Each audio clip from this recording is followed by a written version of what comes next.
इस वीडियो को स्टार्ट करने से पहले आप लोगों के सामने मैं एक इंपॉर्टेंट इंफॉर्मेशन देना चाहूंगा कि यह वीडियो आपको पसंद आए या नहीं आए, बट इसकी पीछे छुपी हुई जानकारी को आपको समझना बहुत ज़्यादा जरूरी है। जैसा कि थंबनेल में आपको इंफॉर्मेशन मिल रही है, उस टॉपिक को आपको समझना बहुत ज़्यादा जरूरी है। कोई भी सर्च इंजन पे, गूगल या फिर किसी भी सर्च इंजन पे इस टॉपिक को जरूर डालिएगा।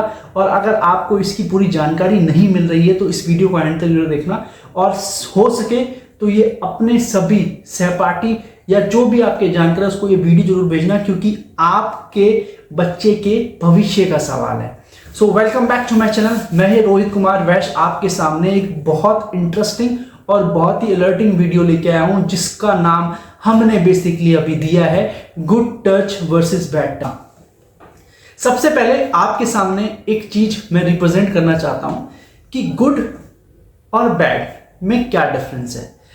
नॉर्मली हम गुड जब वर्ड इंग्लिश का एक आता है उसको समझते हैं जिसका मतलब होता है अच्छा, और उसका अपोजिट बैड जिसका मतलब होता है बेकार, गंदा। तो अब और दूसरा वर्ड है टच। टच अगर आप अच्छी इंग्लिश नहीं समझते हैं और अगर आप थोड़ी भी इंग्लिश समझते हैं या फोन चला पा रहे हैं तो आप गूगल पे या कोई भी सर्च इंजन पे आप टच एक वर्ड डालिए। आप फोन पे जब भी टच करते हैं तो उसको कहते हैं छूना।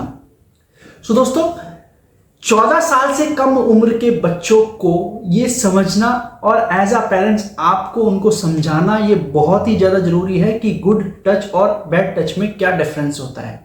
सो दोस्तों, ध्यान से समझिएगा क्योंकि मैं लाइव एग्जांपल के साथ आपके सामने ये वीडियो को शेयर करने जा रहा हूं। जब भी आपका कोई छोटा बच्चा जो कि 14 साल से कम उम्र का है, जिसको इतनी जानकारी नहीं है कि गुड टच और बैड टच में क्या अंतर होता है, ये होता क्या है, तो ये आपकी जिम्मेदारी है उसको अच्छे तरीके से समझाना। और अगर आप इसको समझाने में असमर्थ हैं तो इस वीडियो को दिखा देना, उस बच्चे को पूरे तरीके से समझ में आ जाएगा कि एक्चुअली हम लोग बात किस चीज की कर रहे हैं। तो दोस्तों, सबसे पहले हम बात करेंगे गुड। गुड का मतलब अच्छा होता है और बैड का मतलब होता है खराब, और साथ ही साथ खतरनाक। कोई भी चीज अगर खतरनाक हो तो उसको हिंदी में हम कहते हैं बैड, जिससे हमें बहुत परेशानी हो और जो बहुत डरावना हो। और इसका अपोजिट होता है सेफ, मतलब सुरक्षित। तो दोस्तों, आइए स्टार्ट करते हैं सबसे पहले कि आप अपने बच्चे को किस तरीके से इस परिभाषा को समझाइएगा। आप सबसे पहले आप अपने बच्चे को ये बताइए कि उसकी पूरी बॉडी में ऐसे कौन से बॉडी पार्ट्स हैं जो दिखते हैं और जो कुछ बॉडी पार्ट्स ऐसे होते हैं जो नहीं दिखते। तो मैं आपके सामने लाइव एग्जांपल के साथ समझाना चाहूंगा कि एक डॉल है, ठीक है। अब इस डॉल में आप ध्यान से समझिएगा कि इसके कौन से ऐसे बॉडी पार्ट्स हैं जो आप आराम से बहुत आसानी से देख सकते हैं।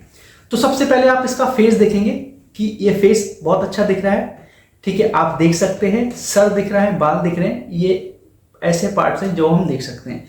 उसके बाद इसके हैंड हो गए जो हम आराम से देख सकते हैं, और इसके बाद हम अगर पैरों की तरफ देखें तो पैर भी नॉर्मली दिख जाते हैं। तो बॉडी के अंदर कुछ ऐसे प्राइवेट पार्ट्स होते हैं जिसको हम ऑलवेज ढक के रखते हैं। कोई भी बॉडी पार्ट हमारे शरीर में ऐसे पार्ट्स है जिसको हम हमेशा कवर करके रखते हैं, जिसको हम प्राइवेट पार्ट कहते हैं, और जिसको छूना आप एक प्रकार से खतरे की घंटी को समझ लीजिए। सबसे पहले बच्चों अब यहाँ पे या पेरेंट्स यहाँ पे ये समझना कि जब कोई इस तरीके से आपको टच करे, सर पे टच करे, हाथ पे टच करे, तो ये एक गुड टच होता है। अब आपके शरीर में 3 ऐसी जगहें होती है जिसको टच करना एक प्रकार से बैड टच का नाम दिया जाता है। सबसे पहला आपका चेस्ट साइड, उसके बाद आपका ये वाला पार्ट जिसको हम लोअर एब्डोमिनल कहते हैं, मतलब पेट से थोड़े से नीचे का पार्ट, और उसके बाद होता है ये बैक का पार्ट। इन तीनों टचों को हम बैड टच का रूप देते हैं। अगर आपका बच्चा 5 साल का है, 6 साल का है, 7 साल का है, जो कि आपसे बात कर सकता है, आपकी बातों को समझ सकता है, तो उसको इन टच के बारे में बहुत शांति से और आराम से समझाइएगा। इस वीडियो के एंड में मैं एक ऐसी वीडियो भी अपडेट करूंगा जिसमें किसी एक बच्चे ने अपनी पूरी परेशानी को समझाया गया है। नॉर्मली आपको बच्चे को ये समझाना है कि अगर इस तरीके से कोई इंसान इन 3 पार्ट्स में आपको टच करता है तो ये एक डेंजरस सिचुएशन है, और उस केस में उस बच्चे को या उस सिचुएशन में उसको क्या करना है ये भी आपको उसको समझाना है, जैसा कि मैं समझा रहा हूं। सो दोस्तों, अब इसमें चेस्ट या छाती का साइड जो होता है ये एक हम प्राइवेट पार्ट के रूप में गिनते हैं, जो कि हम हमेशा ढक के रखते हैं। उसके बाद पेट से नीचे का जो पार्ट होता है जिसको हम नॉर्मली लोअर एब्डोमिनल से नीचे का पार्ट कहते हैं, उसको हम ढक के रखते हैं। और इसके बाद जो बैक पोर्शन होता है ये हमारा लोअर वेस्ट से होता है, जिसको हम ढक के रखते हैं। अब दोस्तों, इस चीज में आपको समझना होगा कि अगर इन 3 पार्ट्स में आपको कोई भी छूता है तो उस सिचुएशन में आपको ये समझना होगा कि एक प्रकार से आपके लिए डेंजरस सिचुएशन है।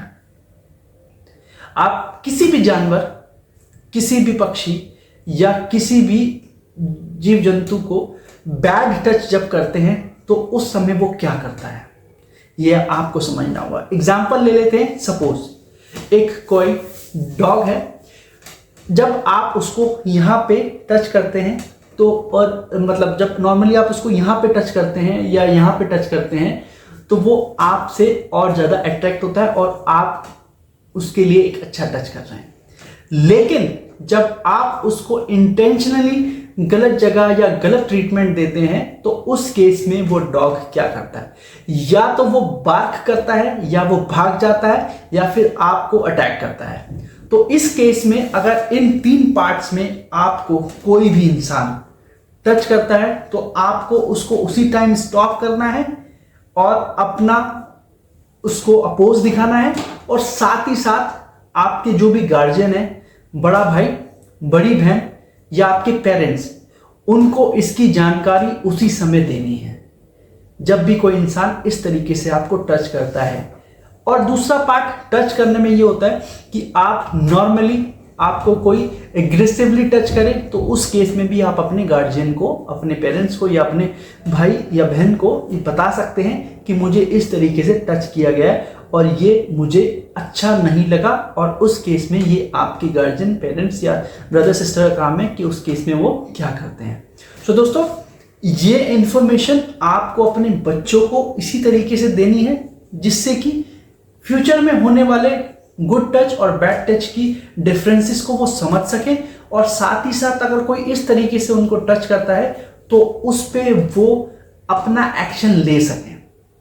सो दोस्तों, ये इंफॉर्मेशन आपको कैसी लगी प्लीज मुझे कमेंट सेक्शन में जरूर बताइएगा, और साथ ही साथ मैं आपसे सिर्फ एक रिक्वेस्ट जरूर करूंगा कि ये वीडियो आपको अच्छी लगे या नहीं लगे, कृपया करके ये नॉलेज या ये नोटिफिकेशन या इस तरीके की जानकारी आपको सभी के साथ शेयर करनी चाहिए, क्योंकि जिस तरीके से आज का समय चल रहा है उस समय हमें इस तरीके की नॉलेज होना बहुत ज़्यादा ज़रूरी है, क्योंकि ये हमारे करियर का सवाल है, हमारे भविष्य का सवाल है और आपके बच्चे का सवाल है। So thank you so much, मिलते हैं अपनी नेक्स्ट वीडियो में।